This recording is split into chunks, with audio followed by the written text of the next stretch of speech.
भुनक्तु सह नो भुनक्तु सह वीर्यं करवावहै तेजस्विनावधीतमस्तु मा विद्विषावहै।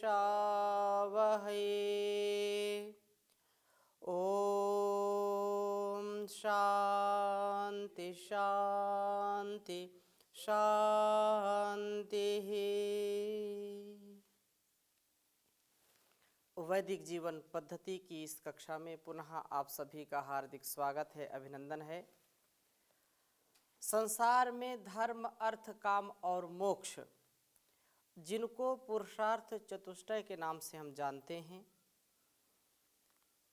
धर्म का मर्म, धर्म पूर्वक कर्म वही व्यक्ति कर सकता है जिसके पास धन हो। धन केवल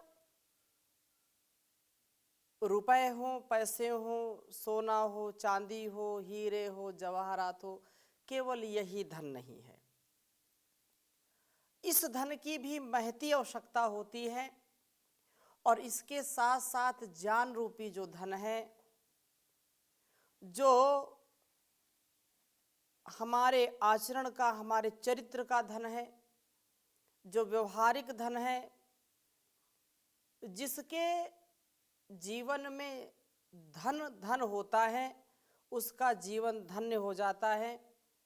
और धन धन तेरी माया, ऐसा भी लोग बोल देते हैं कि धन से ही सारा जीवन चलता है, धन से ही तन मन वतन चलता है।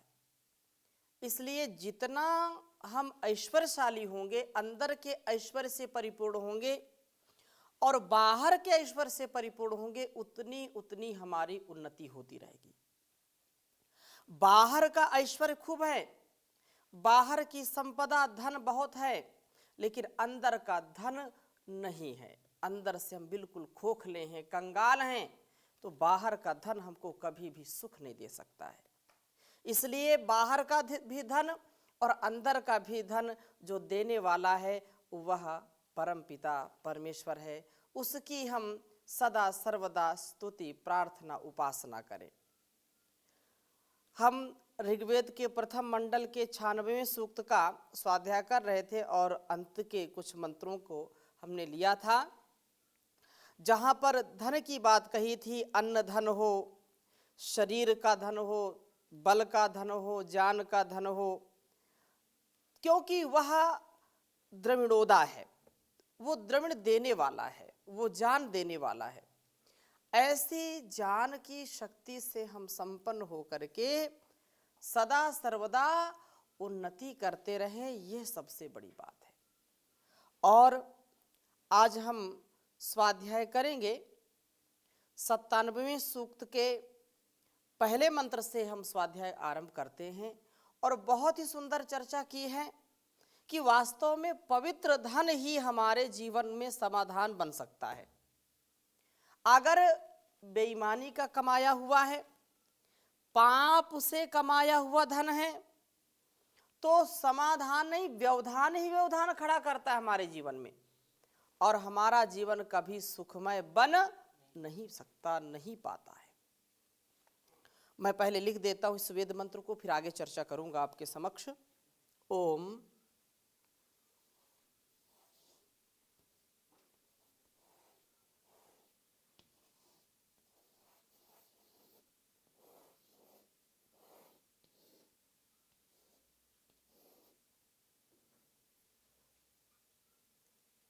अपः अपनः।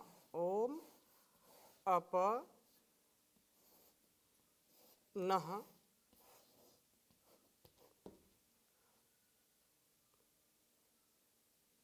शोषुषत अघमग्ने।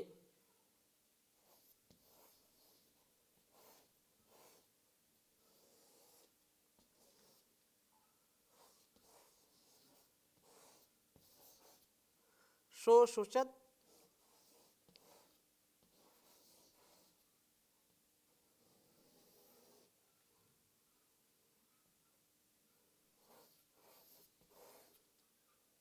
अघमग्नि।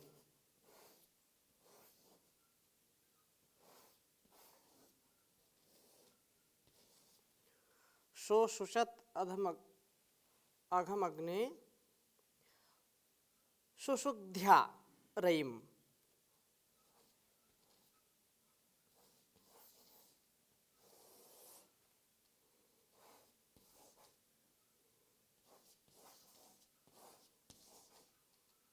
सुषुध्या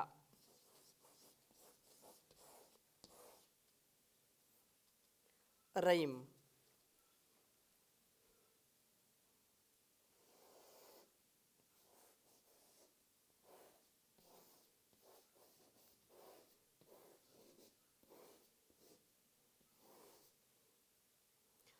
अपनः शोषुषत अघम।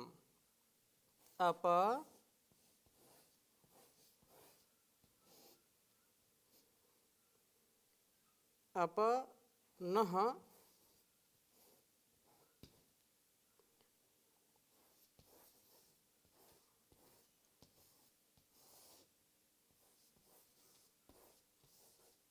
शोषुषत अघम।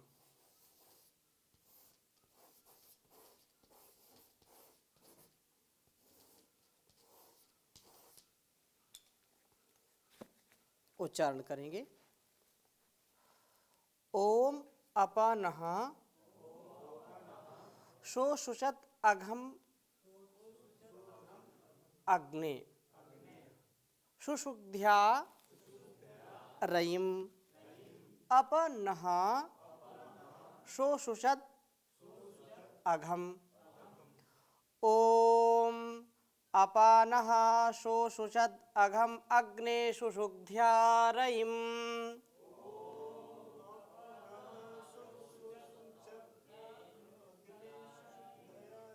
अपनः शोषुषत अघम। ओम अपनः शोषुषत अघम अग्ने सुषुध्या रयिम।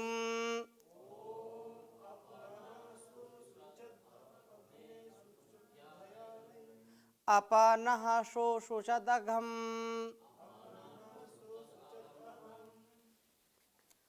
भावार्थ इस प्रकार से इस मंत्र का है कि जो धन ऐश्वर्य है उसमें पवित्रता की परम आवश्यकता है। पवित्र साधनों से ही धन हम कमाएं।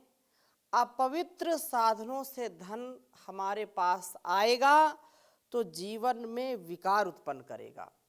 इसलिए कहा है कि अपनः शोषुषत अघम। यह जो वाक्य इसमें प्रयुक्त हुआ है वाणी व रसना को एक मान करके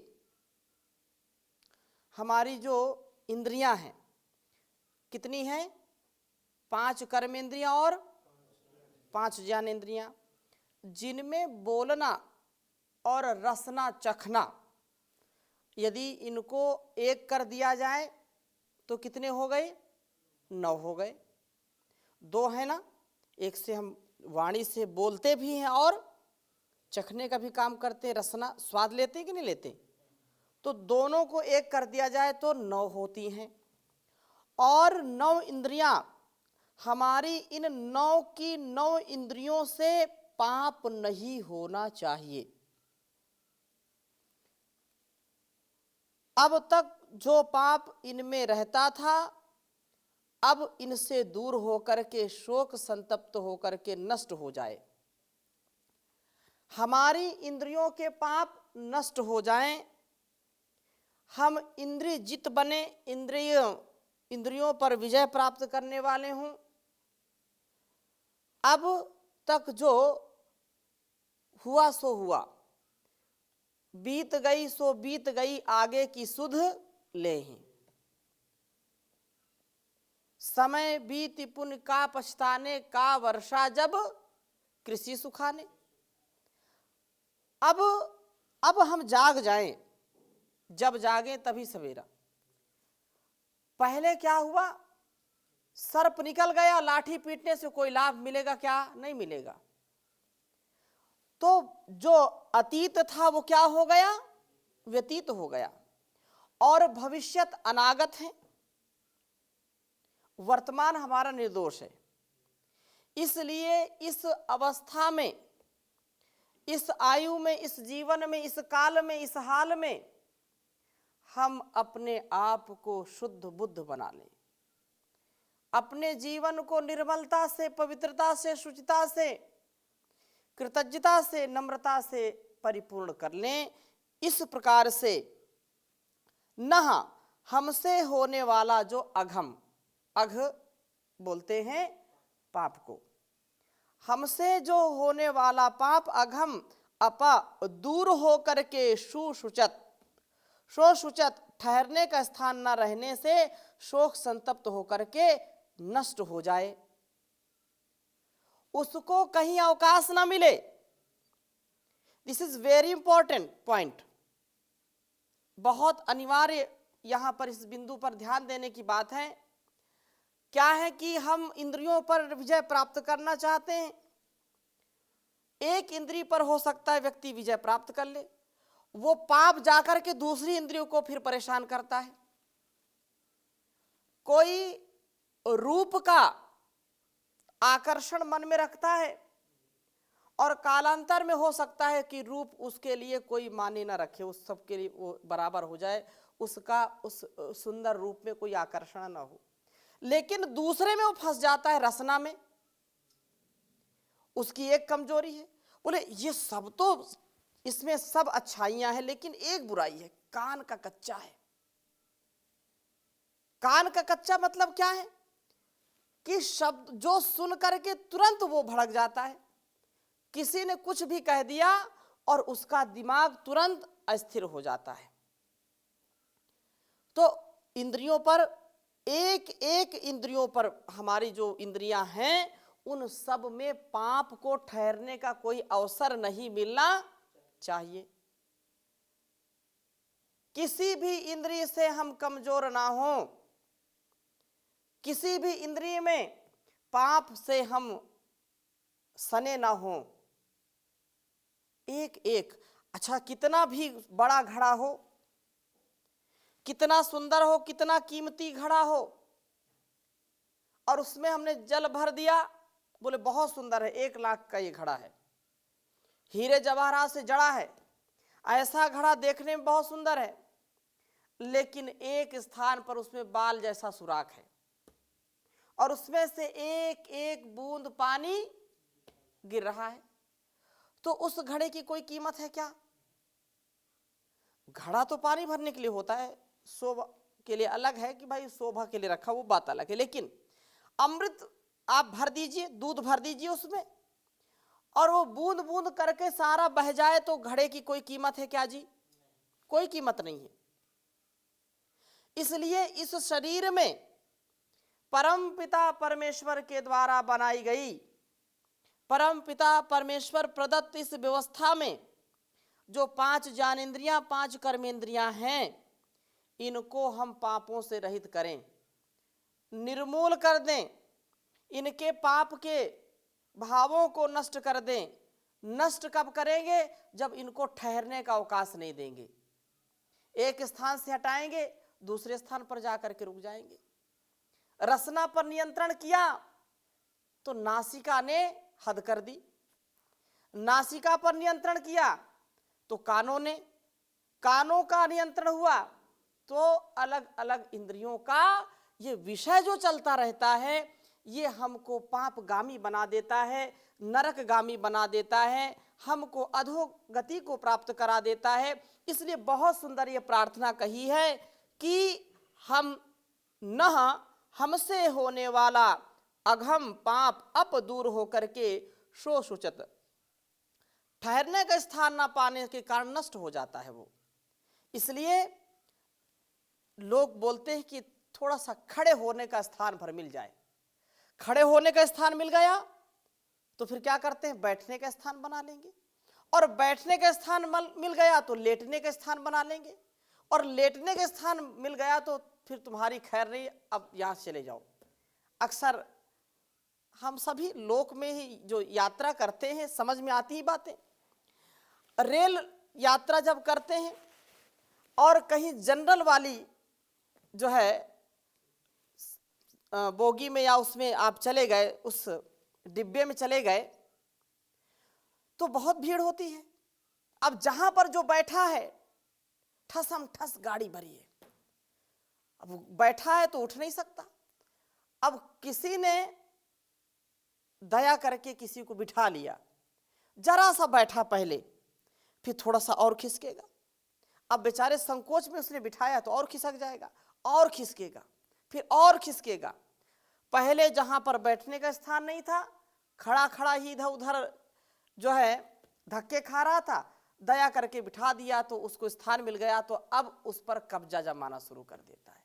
फिर वो बैठ गया, फिर धीरे धीरे वो नींद आने लगी उसको, और नींद आकर के धीरे धीरे वो ऐसा सीट जमाता है, ऐसे सीट जमाता है कि जो बेचारा बैठाया था उसको संकोच में फिर अपने आप को बिल्कुल संकुचित करना पड़ता है।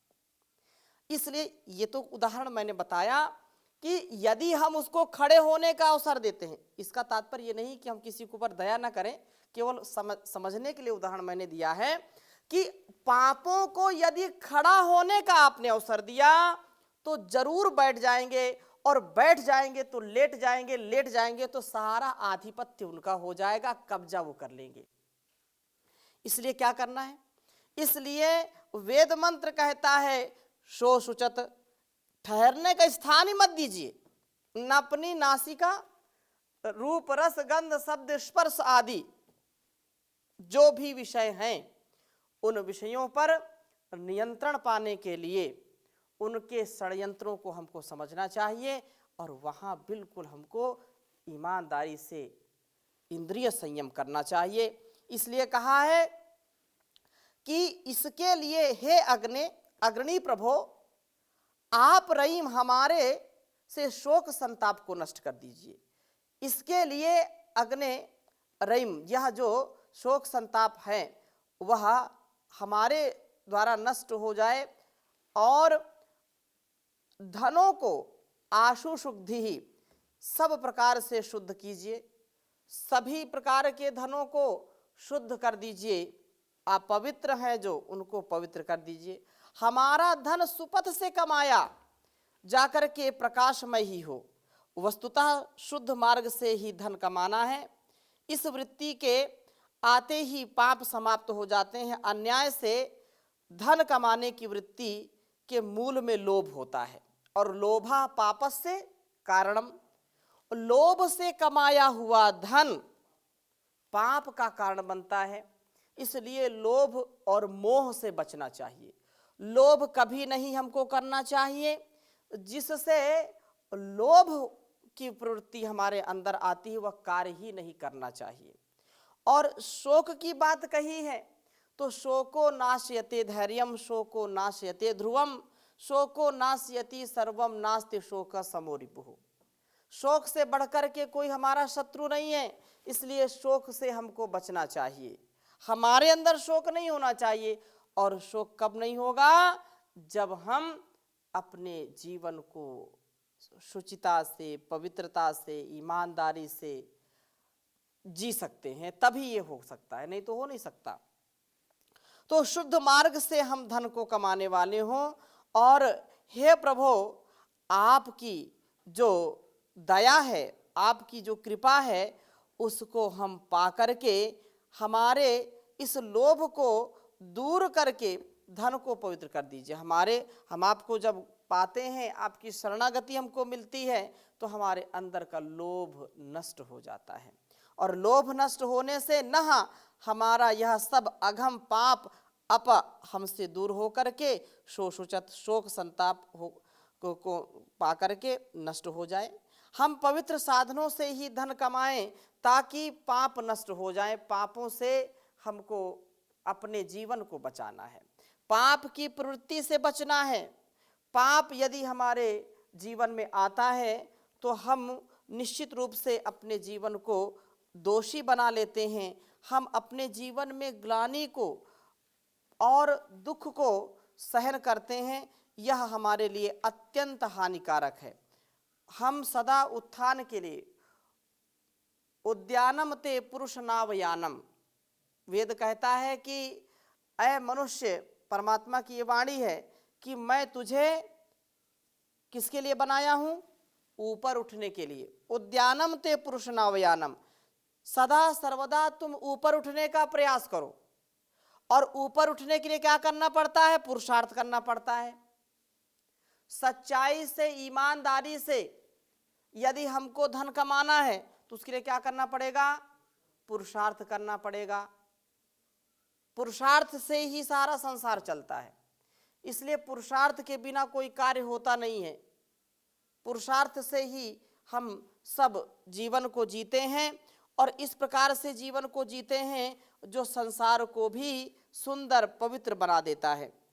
अतः यह जो पाप की कमाई है, आचार्य चाणक्य कहते हैं अन्यायोपार्जितम धनम केवल 10 वर्षाणि तिष्ठति, प्राप्ते तु एकादश वर्षे समूलम विनश्यति। ऐसा एक श्लोक आता है कहीं कि जो अन्याय से धन कमाता है, अधर्म से धन कमाता है, 10 वर्ष तक उसके पास ठहरता है, केवल 10 वर्ष तक। और प्राप्ते तु एकादश वर्ष से, 11वें वर्ष को जैसे ही प्राप्त होता है वो ब्याज सहित नष्ट हो जाता है। ईमानदारी से कमाया हुआ धन पूरे जीवन चल सकता है, लेकिन जो बेईमानी से कमाया हुआ धन है उसमें अनेक ऐसे नष्ट होने का मतलब तो ऐसा नहीं कोई जादू हो गया तुरंत नष्ट हो गया, ऐसा नहीं। कहने का आशय यह है कि 50,000 रुपया, 1,00,000 रुपया यदि किसी ने बेईमानी करके कमाया है तो 10 वर्ष के भीतर ही वो नष्ट होगा। अगर नहीं होगा तो 11वें वर्ष नष्ट हो जाए तो एक उपलक्षण है, एक बात कही गई है कि वह ज्यादा दिन तक चलता नहीं है। जो ईमानदारी से कमाते हैं उनके धन को आप देख सकते हैं, लेकिन जो बेईमानी से पैसा कमाते हैं उनका धन ज्यादा चलता नहीं है और वो समूल नष्ट हो जाते हैं।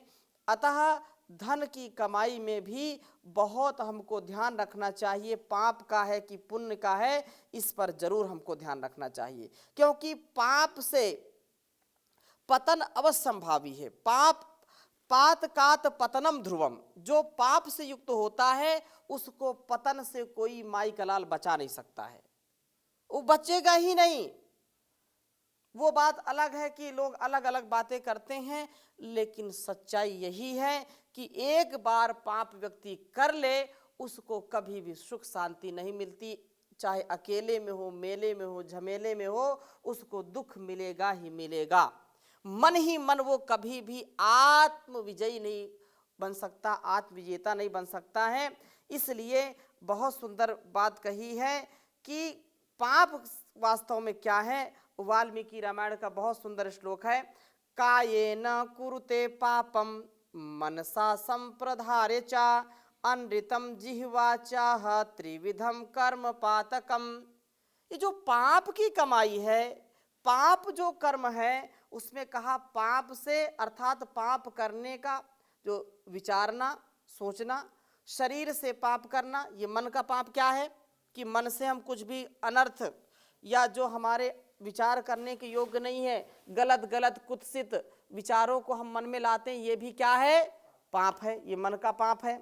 और जो शरीर से जो है पाप करना, शरीर से हम किसी को जो है कुछ भी गलत कार्य करते हैं, किसी को हिंसा देते हैं या मारते पीटते हैं अनावश्यक।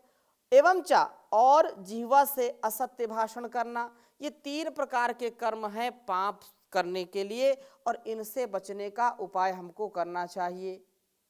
और धन के विषय में कहा है, पद्म पुराण में एक श्लोक आता है कि स्वल्पमप्यर्जितं पापं व्रजत्युपचयं परम निमग्नो येन संसारे चिरम दुखेन दह्यते।